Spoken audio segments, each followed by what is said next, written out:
कालू नाम का एक भालू गांव के बाहर वाले जंगल में रहता था। वह देखने में जितना काला कलूटा था, मन से उससे भी अधिक काला था। ऊपर से मीठी मीठी बातें करता था और मौका मिलते ही उन्हें चट कर देता। छोटे जानवर तो प्रायः चिकनी चुपड़ी बातों के जाल में फंस ही जाते थे। उसी जंगल में मोटू और छोटू नाम के दो खरगोश भी रहते थे। देखने में वे जितने छोटे थे, अति में उतने ही अधिक बुद्धिमान। उन दोनों में दोस्ती भी खूब थी।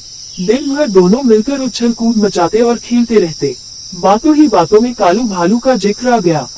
सच मोटू, इस कालू के बच्चे ने तो छोटे जानवरों का जीना हराम कर दिया है। वह रोज ही किसी न किसी को अपने जाल में फंसा ही लेता है। छोटू की बात सुनकर मोटू बोलने लगा, पर मेरी समझ में यह नहीं आता कि उसे जानते हुए भी हम उसकी बातों में क्यों आ जाते हैं। तुम्हारी बात तो ठीक है मोटू, पर अपने साथियों के बचाव के लिए हमें कुछ न कुछ तो करना ही चाहिए। लेकिन छोटू, हम कर भी क्या सकते हैं। हमें उस भालू को ऐसा सबक सिखाना चाहिए कि वह जीवन भर याद करे। छोटू की बात पर मोटू कुछ सोचते हुए बोला, तुम कहते हो तो जरूर कुछ न कुछ करेंगे। इसके बाद दोनों मित्र छलांगे लगाते हुए चले गए। एक पेड़ के नीचे बैठे वे सुस्ता रहे थे। तभी कालू भालू की आवाज उनके कानों में पड़ी। उस समय छोटू ने सोचा कि यदि वे भागने की कोशिश करें तो शायद कालू भालू उन्हें दबोच ले। इसलिए वह बातें बनाते हुए बोला, अरे कालू दादा, आप यहाँ घूम रहे हो? वहाँ गुफा में विचित्र जीव देखने नहीं गए? विचित्र जीव? कालू ने आश्चर्य से पूछा।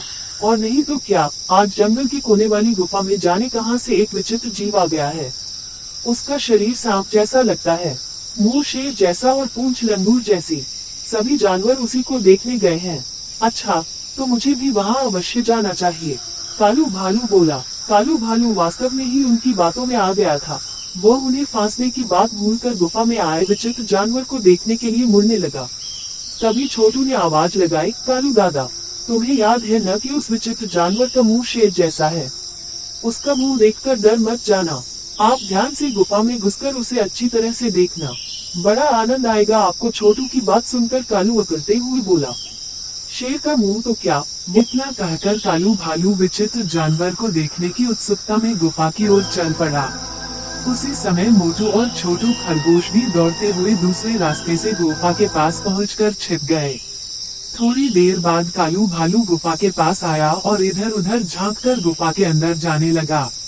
सामने ही शेर का मुंह देखकर वह मन ही मन सोचने लगा कि वास्तव में ही वह विचित्र जानवर होगा। बिना किसी झिझक के वह अंदर जाने लगा। कुछ ही क्षणों बाद कालू भालू गिरता पड़ता गुफा से बाहर की ओर दौड़ता आ रहा था। बेचारे के शरीर पर कई जगह गहरे घाव हो गए थे। कहो कालू दादा, देख लिया विचित्र जानवर? छोटू ने पूछा तो मोटू भी बोल पड़ा, अब तक तो तुम बातों में फंसाकर छोटे जानवरों को मारते थे, आज तुम खुद भी बातों के जाल में फंस ही गए। कालू भालू की दोनों टांगे इतनी बुरी तरह घायल हो गई थी कि अब वह ठीक से चलने लायक भी नहीं रहा था। असल में जंगल के कोने वाली गुफा में कुछ समय पहले ही एक शेर रहने लगा था। कालू भालू को इसकी जानकारी नहीं थी। उसी का लाभ उठाकर मोटू और छोटू खरगोश ने उसे यह सबक सिखाने की सोची थी।